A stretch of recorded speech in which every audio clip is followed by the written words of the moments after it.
A Síria está aqui, a 8 horas de avião da Espanha. A grande parte da sua população se concentra aqui. Por quê? Porque toda essa região é um enorme deserto, mas um deserto muito importante. Tem 1/3 das reservas de petróleo do mundo e também é de gás natural. Segundo alguns, o novo petróleo. Para tirá-lo daqui e levá-lo para a Europa, é preciso rodear essa península e sair pelo canal de Suez. Como você pode imaginar, aqui te cobram. Mas existe um jeito mais simples, a linha reta. Quem controla esse fluxo pode abri-lo e fechá-lo como uma torneira. Se você não paga, não tem petróleo e nem gás. Essa região é o máximo. A civilização do planeta começa em 3 locais e este é um deles.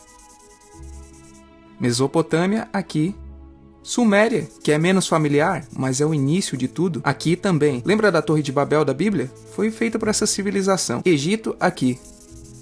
Sempre foi um ponto de contato entre o Oriente e o Ocidente, dando à Ásia saída para o Mediterrâneo. Talvez por isso, aqui nascem as principais religiões monoteístas. O judaísmo, o cristianismo, o Islã é o último que chega e, de fato, acolhe os 2 anteriores. Adão, Noé, Moisés, Jesus Cristo são considerados profetas islâmicos. Bem, vamos ao ponto. Como a área é uma joia, todos querem controlá-la, e ela sempre esteve dentro de algum império. Persas, gregos, os romanos.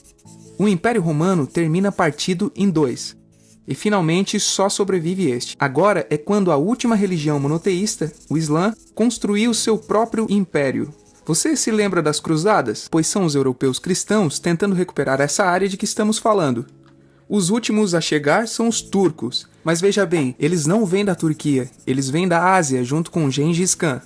Eles conquistam tudo e fundam o Império Otomano. O Império Otomano permanece aí até a Primeira Guerra Mundial, 600 anos. Quando acaba a Primeira Guerra Mundial, aparecem pequenos países onde estava o Império Otomano. E pela primeira vez, vemos a Síria no mapa. Até agora, tínhamos desenhado para não nos perder. E o que criou esses países? Veja bem, o que eu vou contar é algo secreto. Bom, foi em 1916. Este segredo máximo se chama Acordo de Sykes-Picot. Os franceses e os ingleses não podiam derrotar sozinhos o Império Otomano. Só poderiam se fossem apoiados pelas pessoas que viviam lá dentro, na sua maioria árabes. Como eles os conquistaram? Prometeram a Grande Arábia, um país só para eles. O único problema é que era uma farsa. Antes de prosseguir, vamos lembrar uma coisa. Os árabes são um povo, não uma religião. Isso é, um árabe pode ser muçulmano, pode ser cristão, e antes do Islã, aparentemente, houve tribos árabes com tradições judaicas. Bem, para os árabes não foi dado esse único país que tinha sido prometido. Em seu lugar, franceses e britânicos criaram diversos países pequenos. Esses países, obviamente, não eram países de verdade, mas áreas sob seu comando com governantes estabelecidos por eles. Durante esse tempo, eles fazem o que querem com a área. Lembre-se que há petróleo. A Síria, embora não tenha grandes reservas, tem fácil acesso ao mar, e a França, que ficou com a Síria, entrega a nação a empresas estrangeiras. Após a Segunda Guerra Mundial, os europeus se vão. No caso da Síria, são expulsos. Mas antes de irem, criam outro estado, Israel. Não é o momento de falar dele, mas é um estado muito controverso que seus vizinhos não o reconhecem. A prova disso é que logo que os britânicos vão embora, todos os estados passam a atacá-lo. A área agora vira uma grande bomba relógio. E enquanto isso, o que acontece com a Síria? Bem, não é muito estável, tem constantes golpes de Estado. Nessa época aparece na Síria uma ideologia que assume o controle e se expande por todo o mundo árabe, o Baás. Essa ideologia mistura o antigo sonho de uma só nação árabe com ideias socialistas e algo muito importante, é laica, ou seja, não é religiosa.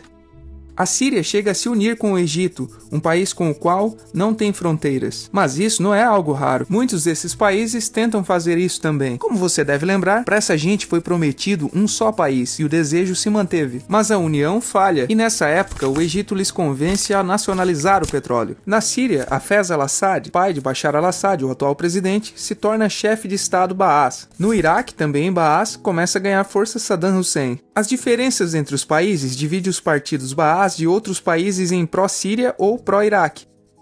Começa a Guerra Fria, o mundo se divide em 2, ou você é dos Estados Unidos ou da União Soviética. São anos muito movimentados em que há muitos conflitos com Israel, então invadem seu vizinho Líbano e começam uma oposição islâmica ao regime Baas de Assad, a Irmandade Muçulmana. Voltemos atrás por um momento. Você lembra que a maioria dos árabes são muçulmanos? Bem, é verdade, mas dentro da religião muçulmana há dois ramos fundamentais, os sunitas, a maioria, e os xiitas. No caso da Síria, apesar de ser um estado laico, os governantes e chefes militares eram xiitas, os quais representam menos de 13% da população. Em contrapartida, quase 70% da população é sunita. Um dado curioso é que os cristãos são quase 10%. Bem, os xiitas controlam o governo, o exército e a população sunita. Este sentimento foi aproveitado pela Irmandade Muçulmana, que são islamistas radicais sunitas.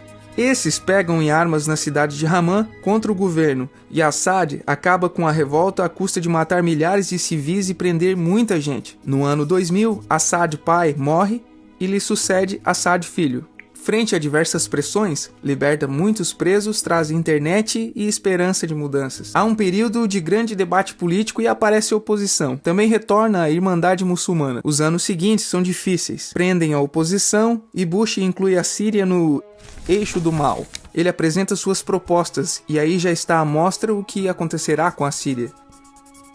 Os curdos, um povo que vive distribuído por vários países da zona, começa a protestar também. Há repressão e mortos. Em 2011 ocorre a Primavera Árabe. O que é isso? Foi um protesto que foi se espalhando por todos os países árabes pedindo mais democracia. Como você pode ver, o mundo árabe pode estar dividido em países, mas tem tendências generalizadas. Quando chega à Síria, Assad filho acaba usando o exército e nos enfrentamentos morrem umas 1000 pessoas. Os enfrentamentos vão se aumentando até que se converte em uma guerra civil. Não há momento exato do início. O importante é que hoje em dia há inúmeras facções no jogo. Vamos vê-las. Primeiro, pense que tudo está dividido entre xiitas, a minoria, e sunitas, a maioria. Xiitas são mais laicos, são o governo de Al-Assad. Controlam tudo isso, que caso se lembre, são as zonas xiitas do país. O governo de Assad está enfrentando todo o resto, também majoritariamente laico, mas sunita. É o Exército Livre da Síria, ou FSA em inglês. Junto com a Frente Islâmica, que é religiosa, e outros 60 grupos, formam uma coalizão, que a imprensa chama apenas de oposição moderada. Também islamitas e sunitas, mas radicais, são a Al-Nusra, como é chamada a Al-Qaeda na Síria. Outros islamitas radicais são o autoproclamado ISIS, ou Estado Islâmico de Iraque e Síria. São uma dissidência da Al-Qaeda que controlam a maior parte da Síria e Iraque e são famosos pelas suas atrocidades. Seu objetivo é impactante para muitos. É a criação de um Estado Islâmico ao longo da Ásia, a África e aí por diante. Isso você já sabe. Em Al-Ha'á temos o povo curdo. Você lembra? Aquele que o presidente Assad reprimiu, pois igualmente os governos de países próximos também o fizeram. Agora eles controlam militarmente essa zona. Antes de terminarmos, repassemos os apoios militares internacionais até outubro de 2015. As forças de Al-Assad são apoiadas pela Rússia, que já tinha bases militares no país antes do conflito, pelo Irã e pela China. Todos são países daquilo que a Europa chama de Oriente. Contra Al-Assad, apoiando a chamada oposição, lutam Estados Unidos, Turquia, França, Grã-Bretanha e Arábia Saudita.